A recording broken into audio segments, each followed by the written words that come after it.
Hello. हा hello. हां, नमस्कार सर. पत्रकार प्रदीप मुर्मे बोलतोय. नमस्ते. सर, सर्वप्रथम आपल्या दीपावलीच्या खूप खूप शुभेच्छा. आपल्यालाही दीपावलीच्या शुभेच्छा आणि या माध्यमातून आपला संदेश ज्यांच्यापर्यंत जाणार आहे त्या सगळ्यांना माझ्या वतीनं त्या ठिकाणी दीपावलीच्या हार्दिक शुभेच्छा आहेत. धन्यवाद सर, धन्यवाद सर. सर, शिक्षक समन्वय संघाच्या वतीने वेतन आंदोलनासाठी आझाद मैदानावरती पुन्हा एकदा महाएल्गार आंदोलन पुकारण्यात आलं होतं. हं, आणि 11व्या दिवशी आझाद मैदानावरती स्वतः शिक्षण मंत्री आल्यामुळे हं. शिक्षक समन्वय संघाने 12व्या दिवशी हे जे काही आंदोलन आहे हे स्थगित केलेलं आहे. तर याकडे एक शिक्षक आमदार म्हणून आपण कसे पाहता?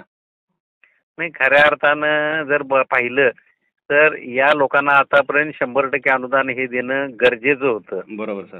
सरकार कोणतीही असो. हां हां. पूर्वी त्या ठिकाणी नैसर्गिक वाढीनुसार प्रत्येक वर्षी टप्पा मिळत होता. परंतु आता दुर्दैवानं प्रत्येक टप्प्यासाठी आमच्या शिक्षक बांधवांना त्या ठिकाणी संघर्ष करावा लागतो. हे खऱ्या अर्थानं दुर्दैव आहे. बरोबर बरोबर बरोबर. आज जर पाहिलं तर त्या ठिकाणी समन्वय संघानं आंदोलन जाहीर केलं आणि हे आंदोलन नेमकं त्या दिवाळीची म्हणजे काळी दिवाळी साजरी करायची या हेतूनच केलं आणि त्यांची ही भूमिका खऱ्या अर्थाने योग्य आहे. हां हां हां हां. कारण जर पदरात काम समान वेतन या सूत्रानुसार त्यांना बाकीचे जे बांधव आमचे 100%वरचे जेवढं काम करतात तेवढेच हे बांधव काम करतात. त्यामुळे यांना देखील 100%नं पगार देणं ही काळाची गरज आहे. आणि मला वाटतंय की शासनानं याच्यामध्ये जर बघितलं या बाबतीत सुद्धा मी मंत्री महोदयांना परवा भेटलो होतो. हां हां हां. पाठिंबा देण्या अगोदर म्हटलं मंत्री महोदयांना भेटूनच आपण तिथं मैदानावरती जायचं. हां, तर हां. त्यावेळी मंत्री महोदयांची भूमिका अशी आहे की जे 20% मी 1150 कोटी जी दिलेत ते हां. त्यांच्या तो निधी अजून खर्ची पडलेला नाही. परंतु तो निधी कुणामुळे खर्ची पडलेला नाही तर अधिकाऱ्यांच्या चुकामुळं बरोबर. त्या अधिकाऱ्यांच्या दप्तर दिरंगाईमुळं खऱ्या अर्थानं तो निधी त्या ठिकाणी खर्ची होऊ शकलेला नाही. ते बांधव सुद्धा शाला तायडीसाठी प्रलंबित राहिलेले आहेत. दिवाळीच्या अगोदर खऱ्या अर्थानं हे सगळे निधी हा खर्च व्हायला पाहिजे होता परंतु तो झालेला नाही. ही दुर्दैवाने या ठिकाणी नोंदवावं लागतंय. सर, त्यामुळं हां हां सर, बोला. शिक्षक या आमच्या कर्मचाऱ्यांच्यावर खऱ्या अर्थानं अन्याय झालेला आहे. बरोबर. आज त्यांनी त्या ठिकाणी शिक्षण मंत्र्यांच्या त्या विनंतीला सन्मान दिला आणि त्याबद्दल मी आमच्या शिक्षक आणि शिक्षकेतर कर्मचाऱ्यांचं कौतुक करतो की त्यांनी एवढं म्हणजे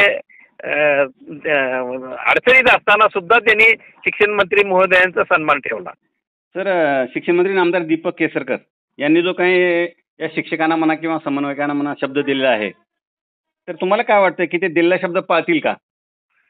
त्यांना शब्द पाळावाच लागेल. हां हां हां. जर त्यांनी तो शब्द नाही पाळला तर त्यावेळी या समन्वय संघाबरोबर आम्ही त्या ठिकाणी आंदोलनाला असणार आहे. हे त्या ठिकाणी मी आग्रह नमूद करू इच्छितो. सर, सरकारने शिक्षकाच्या आंदोलनाची यावेळी लवकरच दखल घेतली असं आपल्याला वाटत नाही का? त्याबद्दल काय सांगाल?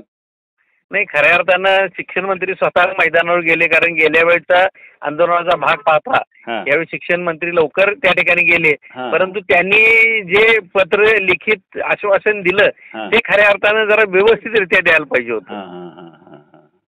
आलं का लक्षात? हां हां हां हां.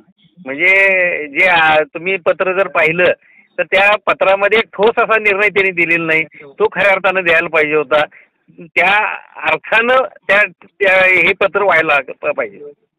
तर आगामी लोकसभा विधानसभा निवडणुका लक्षात घेता सरकार या 63,000 शिक्षकांना नक्कीच न्याय देईल असं जाणकार शिक्षकांमधून बोललं जात आहे. आणि त्यामुळेच हा जो काही आंदोलन आहे यावर्षी लवकर या आंदोलनाची शिक्षण मंत्र्यांनी दखल घेतलं असं म्हणलं जातं. त्याबद्दल तुम्ही काय सांगाल?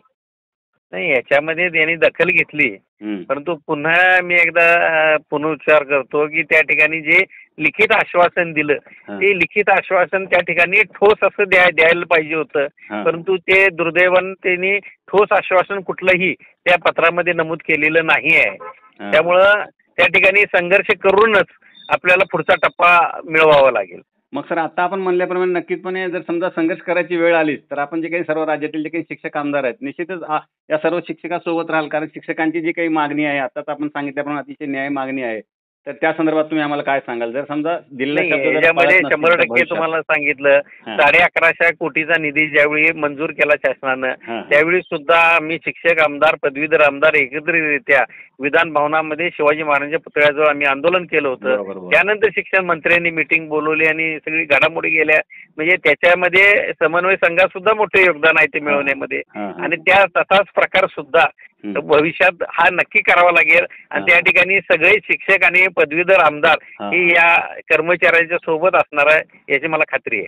तर या आंदोलनाचं जे काही यश मिळालेलं आहे, या यशाचं श्रेय नेमकं आपण कोणाला द्याल? नाही, या यशाचं श्रेय जर म्हणलं तर खऱ्या अर्थानं या समन्वय संघाला द्यावं लागेल. आमचे जे पीडित बांधव आहेत या पीडित बांधवांचा जो त्याग आहे त्या त्यागाला द्यावा लागेल. तर शिक्षक तुम्ही म्हणल्याप्रमाणे अगदी बरोबर आहे की जे काही शिक्षक समन्वय संघ आहे, या शिक्षक समन्वय संघाच्या वतीने अनेक आंदोलने झाले आणि या शिक्षक समन्वय संघाचा असं कोणी नेता नाही सर. प्रत्येक जे काही शिक्षक आहेत हेच आमचा नेता आहे असं ते म्हणतात. त्याकडे कसे पाहता तुम्ही? आणि उलट सामूहिक नेतृत्व आहे हेच खऱ्या अर्थानं चांगलं आहे. समान प्रश्नासाठी सगळे एकत्र येतात ही यामध्ये एक समाधानाची बाब आहे. आणि खऱ्या अर्थानं असंच संघटन हे शिक्षण क्षेत्रामध्ये जर झालं तर मला वाटत नाही की शिक्षण क्षेत्रामध्ये कुठले प्रश्न प्रलंबित राहतील. बरोबर बरोबर बरोबर.